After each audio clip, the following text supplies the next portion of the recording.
InSHalla and Ashe. Blessings to you, my energetic beings. I just am curious. Number one, have you signed up for my BLOCKBuster Sunday show? If not, why? Seriously, we are in some interesting times, to say the least. And I just need some clarification that I am not crazy. Watching the world from the cloud lines has really been a thing for me lately. So if you know about the beings that are otherworldly, the watchers, the keepers, the beings from the other planets and whatnot, archangels, angels in general, the beings of light, or maybe not so much light. However, today I want to continue down the course of human design. And again, by all means, I'm just navigating the design as a reflector. But also today, I want to get into the different designs besides a reflector. And what's curious about human design, or how it even came about, is human design shows the design of being human based on the positions of the 13 celestial bodies. And I also see that there are actually 13 energetic centers. We predominantly work with 7, but we have transcendent centers or translucent centers outside of our bodies. So that's fascinating, at least for me. And also I work with 4 pillars, which is the Chinese astrology. I mostly use it to bring elemental balance to the body through the pathways and the centers when I'm actually doing my energetic facial system that I work with. I've been working with light and energy and sound and whatnot for 30 plus years. So it's really a thing for me, just recalibrating the body energetically, whether it's through a meridian, through changing your nutrition quotient. In the 4 pillars, they have what's called the heavenly stems and the earthly branches. The earthly branches generally are associated with the animals in Chinese astrology. And then we have the heaven energy, and then we have man is between these 2 energies. So it's a whole thing for me to look into all these little crevices that we all have. And again, I work, I'll either assist people through food, changing their diet, thoughts, color, basically the 5 senses: physical, mental, emotional, and spiritual awareness. Then I also bring in the conscious states of awareness, the geography of who you are. It's really a thing for me. But the 13 celestial bodies are at 2 points in space and time. One of them is actually our birth date, the day we're born. And then in human design, they calculate a graph, which incorporates the 64 hexagrams of the I Ching, or the I Ching, however you say it. So some of that knowledge existed like thousands of years ago. Then this person named Ra, like the sun, actually heard a voice, was channeled, and the birth of human design was actually then created. But this voice really never gave Ra any recommendations about what to do with this knowledge and how that even plays out, or what people should do even with it. So it's just like pure information, or a theory maybe, how some of the principles in our universe, the galactic universe, and life in itself operate, just giving humans clarity or insight on things that actually weren't possible before. And actually what I find curious, and I play again with the 13 energy system, or the chakras, and I also correlate those centers to a planet in astrology and how even that plays out. So I'm actually quite busy in the geography of my little mind a lot of the times. And I'm here to tell you what's super interesting or fascinating. I've said all along since the, I don't know what to call it, the pandemic came out, whatever it is. I feel like all these timelines are emerging, and actually I still do. So don't be surprised if you suddenly see a dinosaur appear or something like that. out of nowhere. I kind of am curious about this, all this leveling up, I should say. But since 1781, this is super curious, our bodies have fundamentally, actually energetically changed. Even though you can't see it on the surface, the Saturn as the planet. So that was like a 7-centered body, energy centers human beings have had for over 100,000 years, like before 1781. And it had great limitations. Saturn, that's what Saturn does. It's limitations, it's authority. I feel like it kind of holds us back in a way, but for most of history, the age span was about 25 years. Life was actually short. But the time you reached your Saturn opposition, you were like around 14. And it didn't matter if you're male or female, you were already trapped into your maturity, what that looks like, your work, your family, having kids. So it was absolutely a very different energy body. A body that A, lived very quick, and B, burned out very fast and actually was gone. But now we have this Uranian body. What does that even look like? So, and beyond, I think we're actually transitioning, but the bodies with 9 energy centers plus more. So Saturn is actually a cycle of 29 years, and ask anybody about their Saturn return. It usually starts about 29 and a half and goes on for 2.5 years. It's actually a huge transition or awakening, I think. It's usually very memorable moments, at least mine was. But Uranus has a cycle of 84 years. So these are totally different bodies and also frequencies. So in terms of potential realities and even more, the Saturn bodies had all these pressures to get things done and get them done quickly. That's why like kings and queens at ages 16, 17 or younger, even musical geniuses composing, magic at 9 years old. The average peasant was married at 15 with children already kind of coming or on their way. So if you were a woman over 20, you were a lost cause. But energetically, that doesn't happen anymore. So this Saturnian body had a guaranteed lifespan or a time of like 30 years. And everything else beyond that was actually a bonus. But now we're in our Uranian bodies, and they have a guaranteed lifespan of 84 years. So there are all these beings with the potential ability to live a longer life. However, most of them can't make full use of their bodies, right, in the higher ages. Because ultimately, we didn't know how to actually take care of our bodies correctly. And lots of people live as if they are still in this Saturnian body. But now, we can't afford to be actually in a hurry. We need more space and time to actually mature or become wise in our nature, in our innate being. So just learning how to look after and take care of ourselves in the right way. So we might still have long careers over 50, a higher quality of life, a healthy mind, body, as we cascade in our earth journey. So it's not so much about just actually getting older. It's about more what you be is what comes. It's becoming wise with grace. So it's not even the intensity of life that really matters, but more importantly, the quality, along with all that potential to bring more depth or living to our experiences. But for that, we also need a longer time to actually mature and climb into our skin. And it also helps to take the pressure off our beingness.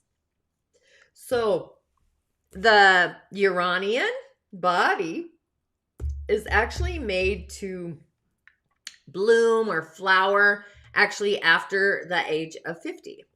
And also, there isn't much flowering without vitality, which is actually a wood element energy when I talk about vitality. and there isn't any vitality in our bodies, our vehicle, if it's burdened with resistance. So that which you actually resist does persist. So it's like getting in the flow and just learning how to live in our environment, what that even looks like. So I actually think we are moving into, honestly, another planetary time, right? I feel like probably we're moving, from the Uranian into the Neptunian kind of thing. Because if you think about the planets, Saturn, Uranus, and then there's Neptune.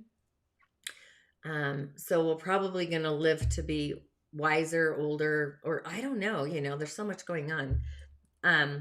This is all just food for thought, something to muse about. But there are 9 centers, but I think honestly we need to be upgrading this to 13. I think our heart center has like our traditional 4th energy center heart, and then we also have the bounce of the heart, which is a 13, which actually nets to a 4. So it's like our merging our outer energetic body, our higher Sera, with our innate 4th energy center. So it's this merging or convergence that goes on. But besides that, there's the 36 channels, which I've been kind of exploring, with the 64 gates. And there's also these 5 types of designs in human design, plus there's some other stuff, but let's just keep it simple. So there's manifestor generators, projectors, and myself as a reflector. So I just want to explore this just a little bit. Manifestors, just to give you some insight of what that feels like or looks like, they're kind of the first type. They make it happen. They have 1 or more or 3 of what's called the motor centers, which would be the heart, the emotion, and the root center. So they're defined and connected to a defined throat center using the voice. But the sacral, the generator center, isn't defined. So a reflector doesn't have anything connected. Everything's wide open. So when I say connected, that means they have channels and gates, channels actually connected to different centers that literally bring the energy to. It's like this pulsing vibration. But again, they're sacral in a generator. It's not defined. So these are the world's go-getters. They're born with the ability to make things happen. They literally inject force or the ability for drive and focus in their endeavors, whatever they're trying to create or co-create. And even they can create this into people around them in their village. So it's the willpower of the heart and the intense feelings of the emotions and the adrenaline surge or the adrenal glands of our root center. So these surges surge to the throat to create a very highly motivated person, capable of both expansion along with manifestations. But the key to the manifestors, they are born doers, eager to just make things happen. So blocking them or asking them to stop or even nagging them to spend more time relaxing is like trying to get them to behave in a total different way that goes against their inner nature, their inner beingness. So as a rule, in a way, manifestors, their mere presence can push all sorts of buttons or triggers in people, because not everybody likes a tornado, right? But the upside is the ability to actually motivate others. That's kind of what they do. The next type is actually a generator, and generators need to listen to their gut. They have that defined sacral, but this center or any of the other motor centers, the heart, the emotions, or the root, are connected to the root by a channel that's actually active. So these people are like workhorses. They have an endless life force of energy radiating outward, but don't find it actually easy to make things happen. They kind of lose initiation or they're designed to wait, not to initiate. So a motto of them would be to wait, respond, then get going. So one paced, but very highly effective. It's like taking a pause before speaking or a breath before initiating, to integrate kind of. So we live in a pretty fast-paced society, or at least we did up until a year ago, right? But the key to their fulfillment is waiting for the right project, opportunities, people, and just honoring the gut response. So those are the keys to finding fulfillment for generators. They have a built-in system of actually just listening to their gut. It's a signal of response and a sensation. So just truly listen to your gut. And 37% of the population actually makes up generators. Then we have what's called a manifesting generator. These are like the moment of truth. They have a defined sacral connected through a different sequence of active channels to defining their throat center. So they have a defined sacral, and at least one of the motor centers are defined as well. Could be the heart, the emotions, or the root, connected through any of those channels I've been talking about to the throat center. And they make up around 33% of the population, but they have a built-in guidance system like the generator. So they are a manifester in waiting. So it's like a horse, a racehorse sitting at the gate, waiting for the gate to be open and the bell to ring. So they can go from like 0 to 60 in like nanoseconds. So their motors and their centers are just quick. They strive for balance between committing to new projects. They require energy along with forging new territory, and they need clarity before marching forward with their purpose. So the projector type has an undefined sacral and none of the motor centers active or connected to the throat. So they have this recognition and like inclusion kind of thing happening, kind of waiting in the wings or waiting in the spotlight, waiting to be invited. So they're waiting. So that in essence is like a projector's life. They're yearning to be included in the village and recognized, working from a place of appreciation. And if they're appreciated, they are amazing at contributing and performing and directing and managing and all these good, juicy things, right? But their true nature requires them to be recognized first, especially if they are to shine. And this awareness is essential for their own personal fulfillment. So this type is around 21% of the world population. And they need to learn to enjoy the lulls in life. And it makes me feel like they need to just go with the flow, like following the natural current of a river or a spring. So it's just a natural law that people will find themselves being drawn to their projection field because they're being drawn to those unique qualities. But they also need to pay attention or be careful about how much borrowed energy they're actually running through their energy system. Fatigue and exhaustion are kind of their Achilles heel. It's like their wound, their chiron. I sense also thyroid issues can manifest in projectors. They need a sense of belonging and just being drawn to the correct people, the company, the environment. And their life or their beingness depends on those characteristics and also those qualities, or I should say their achievements. So recognition just kind of means everything and ultimately brings out the best for them. Now, reflector types, our entire chart is white with all 9 centers undefined. This is like clear vision. So we're 1% of the world's population. We are clear as the moon, and we're also the rarest of all these types. The weird lack of activity is that we are constantly drawing everybody else's energy. We're just like feeling and sensing and just constantly reflecting back out to other people who they are and what they are about, and also what life is kind of about. So that's probably why I am absolutely really a recluse. We absorb over the beingness with the qualities, like we just bring in qualities or energies actually we receive from others. So if somebody has a defined heart, it literally will fill our heart.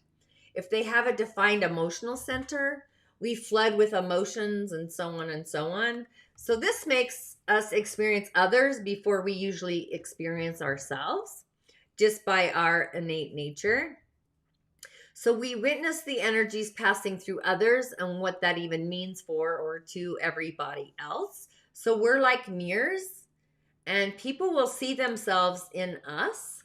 But our eternal struggle is when to engage and also when to detach. So I am always asking, is this me or is this them creating boundaries, emotional boundaries, or honestly just boundaries in general? So just imagine living in a world where 99% of the people seem to be power brokers and you are the 1% exception to the rule. It's really a thing. So I don't need others to show me my impact. I prefer to draw people towards me organically in a quiet, non interfering way, usually more in a soothing, calming, kind of influential. Wisdom truly is a thing. I prefer solitude, nature, and privacy. So, the magic for me and probably other reflectors as well is once we're literally removed from the chaos, we find it easier to switch off and find a deep place of just inner reflection. So, being at one with nature is really what a reflector is all about. It's this grander perspective on life for reflectors. It creates this enormous difference. And most people love walking out, in the day in a garden or just sampling the garden, which is totally amazing. But as a reflector, we see that which is magical in the light of the moon, which everything is completely different in the darkness. So the moon literally is our light, and it fits us with our true and even our unique perspective. Hence why I love to sleep under the galactic comforter and nothing but the protection of nature, which feels good to reflectors, is like meditation, invocation, solitude, prayer. So it's a process for all of us younger reflectors. I was blessed. I grew up in a small town. I was actually quite lucky. But absolutely to find our inner peace, our solitude, our magical uniqueness that creates us. And when you do this unique inner light that is who we are, we recognize our innate wisdom on the earth plane. So just a short recap. Here are just some key phrases or mantras of how each type literally kind of engages in the world. So manifestors, they're I am, therefore I do. Generators are I respond, then I do. And a manifestor generator is I respond and wait for my moment of truth, then I do. Projectors, I am recognized, invited, and available, then I do. And reflectors, I am called, I reflect, then I do. So I really have to give things time and space and time. If it reappears on my radar, then again, I wait an entire lunar cycle before it's really a thing. So as we continue to explore the gates of human design, I'll see you Saturday for the following week's Gates of the Moon.